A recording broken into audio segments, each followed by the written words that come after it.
Where did this Charlie Brown thing start?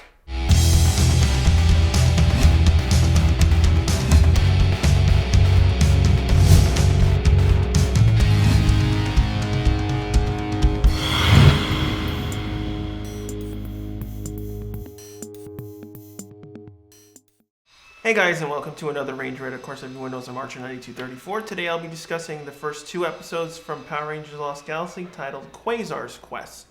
Now, before I begin, I want to talk about the transition between In Space and Lost Galaxy.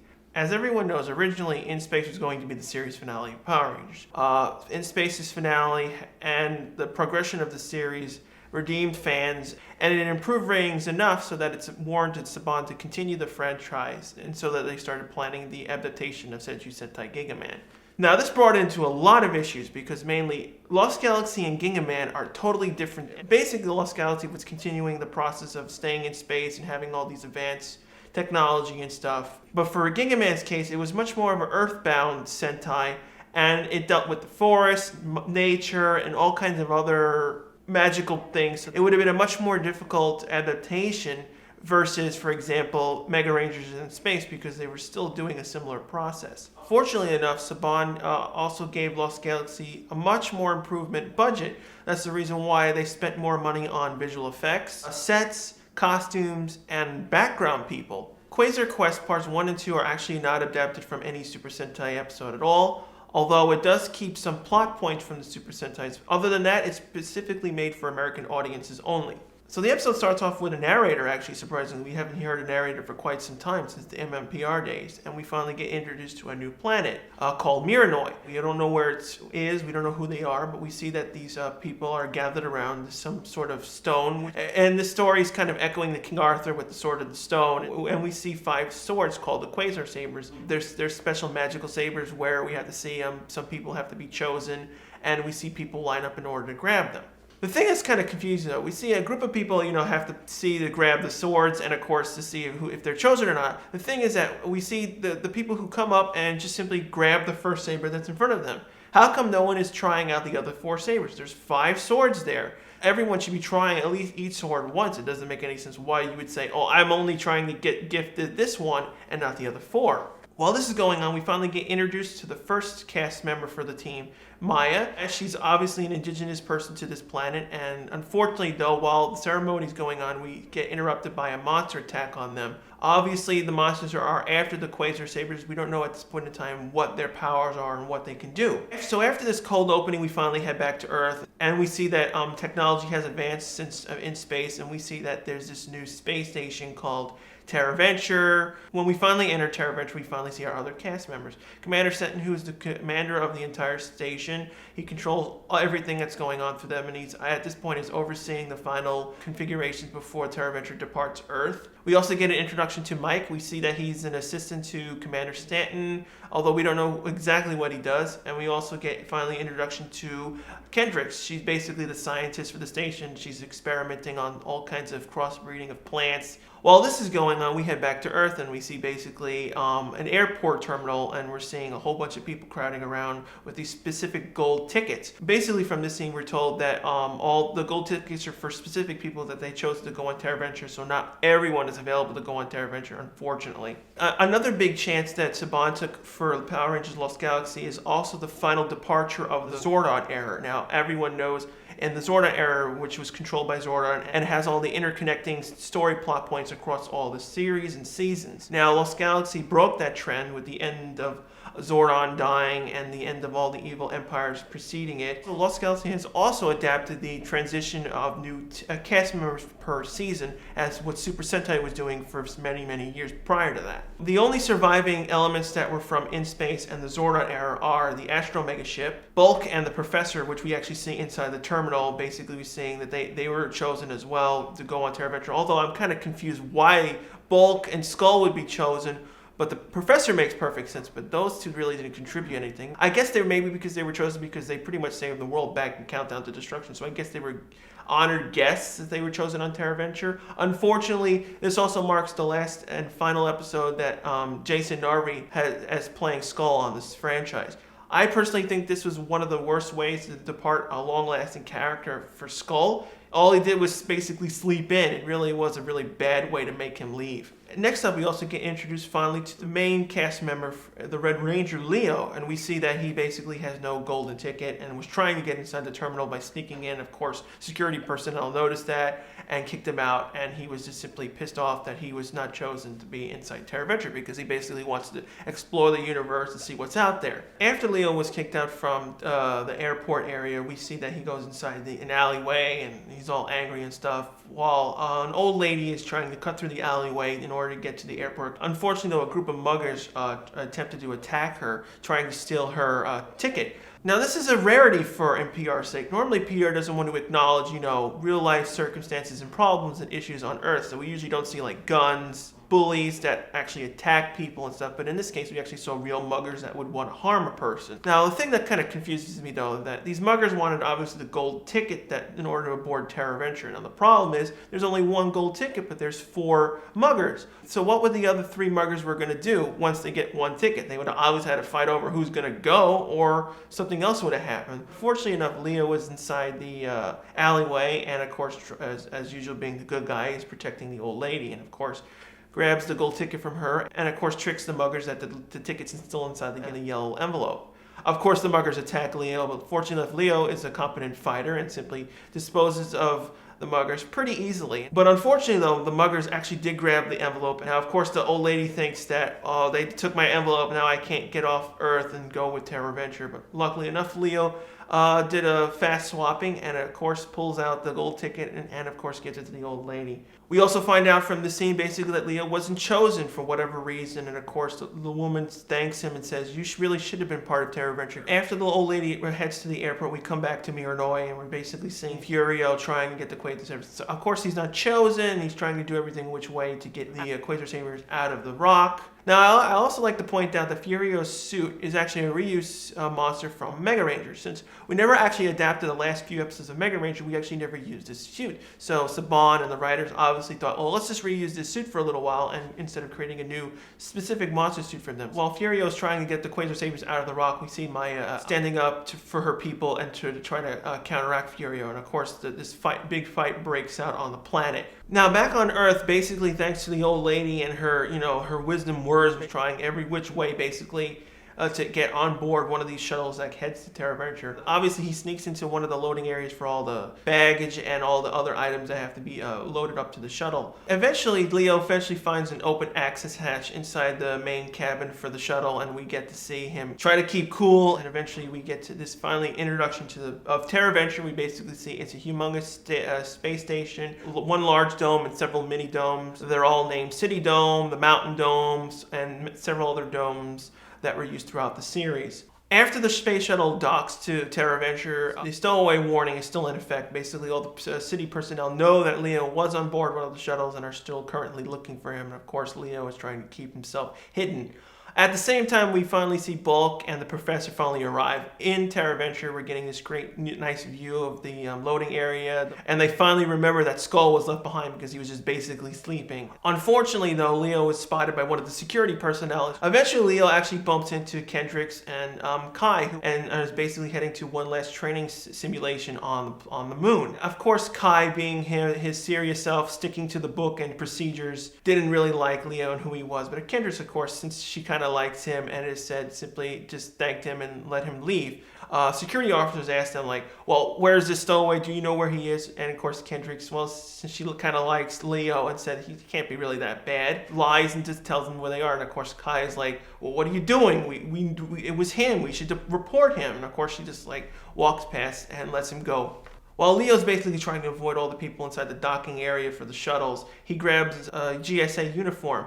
I'm kind of confused though, is that he grabs the GSA uniform, but all he did was grab the helmet, but he comes out of the bathroom area with the pants, shirts, clothes, and boots. Where are those things? It really didn't make any sense for this scene. They just came out of nowhere. Obviously, Leo's going to use that getup basically to hide away from the security officers, but unfortunately, Commander Stanton saw him and said, turn around, you're supposed to go in here, because obviously there was a simulation going on the moon. After Leo's forcibly inside the space shuttle that's heading toward the moon, of course, he gets loaded with all the gear, and he's basically finding out what's going on. It's a simulation. They're doing a last-minute practice run. I assume at this point, Rita Repulsa's castle and all this other stuff was destroyed by the Rangers, so obviously no one would find these things left over on the moon while during this training situation. Now, I also like to point out that the space and armor suits that the Rangers and all the other civilians in the background are using are reuses from the movie Starship Troopers. Now, thanks to the increase in money that s.p.d has given the production crew, we actually can see a huge amount of explosions and a large amount of people all over the place fighting and doing all the training grounds while everyone's practicing their weapons and dealing with bombs and other such on the planet. Again, I also like to point out on the moon, there is atmosphere and oxygen on the planet. That's the reason why the people are not wearing spacesuits and are just simply wearing battle gear. In the PR universe, there is oxygen on the moon. And while Leo and Kendricks are together in a group trying to deal with simulation stuff, Leo notices that there's a bomb right next to them that's about to be detonated. Leo gets Kendricks out of the area and the bomb goes off. Luckily enough, Leo got everyone out of the way. Of course, at this moment, Leo pulls off his helmet and Kendricks notices that he's the stowaway. And of course, Kai, being his usual strict, stiff self, argues that you're not supposed to be here. What are you doing here? You're a stowaway. And of course, Kendrick has to calm Kai down. Mike, who's the commanding officer for the security team, gets onto the scene and is trying to figure out what's going on. And we see that Mike actually knows Leo at this point. Basically, we find out in this scene that Mike is Leo's older brother. Now, this is one of the story elements that was copied from Gingamon. Basically, Hyuga and Roma in Gingamon are brothers, and they do share the same Red Ranger powers in the beginning of the series. At the same time, on Miranoi, we see that Maya is trying to escape stingwingers and they're shooting lasers all over the place, when somehow two lasers inadvertently intersect each other and open some sort of wormhole to the planet of the moon, and Maya is thrown right out, right in front of the guys, and everyone's totally confused, like, where did you come from? Who are you? What's going on? And of course, the Stingwingers follow her and of course start attacking all the other people. The Stingwingers do give up the fight and return through the wormhole. And of course, Maya is introducing herself to the other characters. And Mike and Leo and the rest are saying, we gotta help her. The planet's under attack. We gotta help them. Of course, Kai, being his stiff self, is saying, we can't go, we gotta leave, basically because Terra Venture is gonna leave in a few minutes and we have to get on the transport. But of course, Mike, being the commanding superior officer, simply says, Kendricks, you and me go. Kai, take Leo back to Terra Venture. But of course, since Leo doesn't listen to people, and since he never listens to Mike in the first place because he's really tired of how Mike is treating him like a baby, you shouldn't be here, Leo breaks free of Kai and of course jumps through the portal. Now, of course, since Leo's jumped through the portal, Kai is basically torn. Should I follow him or should I follow orders? Now, fortunately enough, he followed orders and boarded the shuttle while it was taking off. While the other Rangers are on Miranoi trying to figure out the situation, we see that Kai has regretted his decision because basically he's remembering what Commander Stetton said during the training exercise. No man is left behind, and he regretted it. So he's trying to devise a plan basically to figure out how to get to this planet. While Kai is basically trying to figure out what's going on, we see that the other Rangers are on the planet, and we see that they eventually find that Leo has arrived, and of course everyone's arguing what's going on. While Kai is trying to think of a fairer way to get back to the wormhole and find out where his friends are, sees an ad museum on Terra Venture containing the Astro Megaship. Now, basically, thanks to Captain Destruction and the Rangers revealed, Andros and the other Rangers are on Earth, but decided to retire the Astro Megaship and convert it into the museum so that people can look through the systems. Of course, Kai enters the Astro Megaship and, of course, says, we're closing early and trying to get all the people out. And, of course, Alpha's kind of confused. Who are you? What are you doing? And then is shocked saying this is some top secret mission. And, of course, Alpha's kind of like amazed, like, oh, the ship is going to fly again. We're back into action. And then finally we get introduced to Damon, our final cast member for the team. Basically, we see him inside this mechanic, so obviously, you know, he deals with ships and all this other stuff. And of course is saying, well, the mega ship can't fly anymore. It's been in mothballs for God knows how long. And of course, Damon doesn't believe any of this Kai saying, because he's saying, where are your orders? What are you doing? Blah, blah, this. And of course, Kai is basically saying, I have to save my friends. They've gone through a portal. And of course, Damon is saying, this is bogus, this is crap. After Kai and Alpha failing miserably how to get the Astro ship to fly again, of course Damon butt ins, and of course he's saying, I'm going to regret this, and he eventually pilots the Astro ship out of the museum,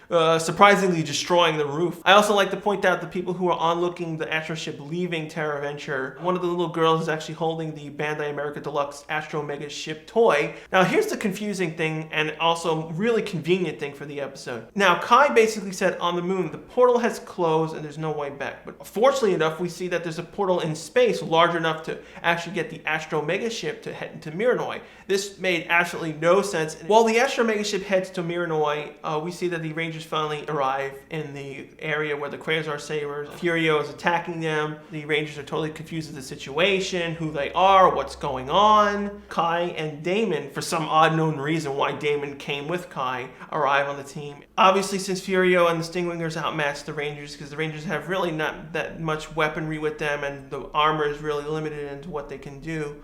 Obviously, Furio is winning, and at the last minute, Mike, of course, is thrown in front of the Quasar Sabers, and at the exact moment, grabs the Quasar Sabers, unlocking the first Quasar Saber. Now, since Mike unlocked the Quasar Sabers and everyone's shocked, the other four decide to say, well, if he unlocked it, let's try it. And of course, the other four grabbed each Quasar Saber. And now, I always got confused how the Rangers guessed which Quasar Saber to grab. It would have been funny and hilarious if, say, Damon grabbed the Pink Ranger's Quasar Saber and morphed into the Pink Ranger. It was always convenient how they figured out who was to grab who. Now, of course, since Furio sees that the Quasar Sabers were released from the rock and, of course, had this tremendous power of fighting Furio off and the Stingwingers, since he couldn't get his hands on the Quasar Sabers, no one can get their hands on it, turning the planet into stone. Now, while the Rangers are running away from the stone that's enveloping the planet, we see that Furio ambushes the Rangers one more time. Unfortunately, though, at the last minute, Furio uses his energy from his sword and opens up a huge crevice underneath Mike, and Mike falls in. This is another story point that was copied directly from Ginga Man. A similar thing happened basically in the storyline where a deep crack opened up, and of course Hugo himself falls in and hangs for his life. While this is going on, of course, Leo is trying to grab Mike and get him out of the hole, and of course Mike knows that the Quasar Sabers are more important for his life and tells Leo to grab it and continue in his place, while Mike obviously sacrifices himself and makes him fall into the crevice. Everyone, of course, assuming that Mike is dead. Since now Leo has the Quasar Saber in his hand, he unlocks the last power source on the Quasar Sabers. So, of course, the Rangers see that the Quasar Sabers are powering up, lift them to the sky, and we finally get the introduction to the new Power Ranger Lost Galaxy suits. Now, I also want to bring up fans constantly complaining about these suits. I don't know where this came from, but several people always call these suits like Charlie Brown's shirt, basically, having the zigzag black pattern on the bottom. I don't understand why people never like these suits. I mean, are they really that different from past suits? I mean, we had animal suits. After the Rangers morph, we finally get to see the Ranger's special abilities. Obviously, the Red Ranger can shoot fire attacks. We see that Damon can fly, and we, of course, see Kai has extra strength and acts like a gorilla, punching people, knocking the Stingwingers over. And, of course, we see Maya climbing on trees, acting similar to a wolf. The thing that always kind of bugged me is that Kendrick's ability. Her ability is basically flowers and other stuff that we really never saw throughout Lost Galaxy, but in Ginga Man it was used much more. I do like to point out that there was a mistake with Kendricks and doing her somersault flip. While the camera's panning across during the beginning of the fight, we actually do see the trampoline that she does bounce off.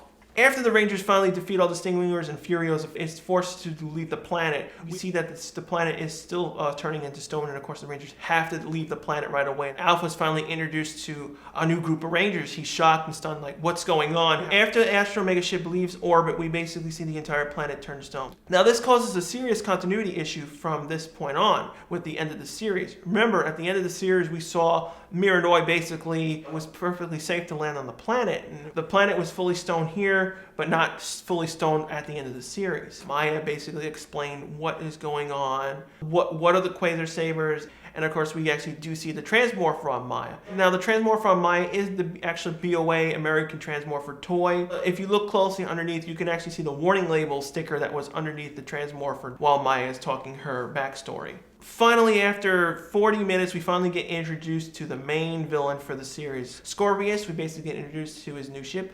Thanks to the extra money given to the series, we actually get new CGI shots for the villain. Now, Lost Galaxy has one unique aspect that's not been repeated in the other Power Rangers seasons.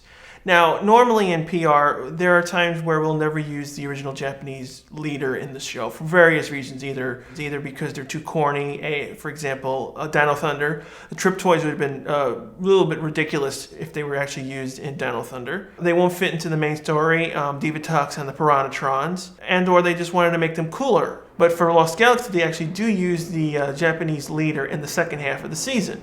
Basically, Captain Mutiny and his Swabbies are the original monsters that were used in Gingaman. For whatever reason, they decided not to use them originally, so that's the reason why they created Scorpius, Trachina, and the Stingwingers to replace them. I assume later on, as the season progressed and the more complications and more delays, they decided to use Captain Mutiny as a subplot for the series. And however, this caused many kind of glitches and confusions for the various monsters and general leaders. Now, if you ever notice inside Lost Galaxy, you'll notice that all the generals that were used in Lost Galaxy from the Japanese footage had these special emblems and logos.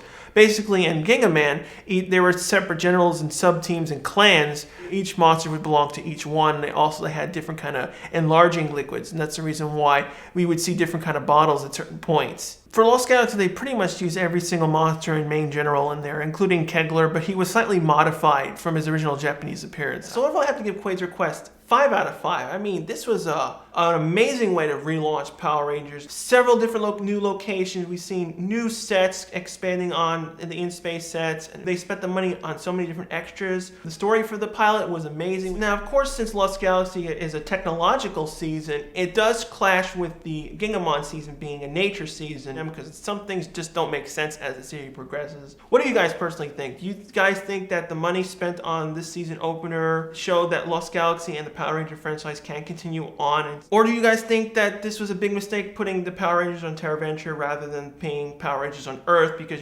all the other seasons have had the Rangers on Earth. We should be protecting Earth rather than these unknown people, and of course going through the galaxy. And of course, leave your comments of what future episodes you would like me to review. For next week's episode, I'm going to be talking about Wormhole from Power Rangers s.p.d. Thanks again for watching. I'll see you guys right back here next week.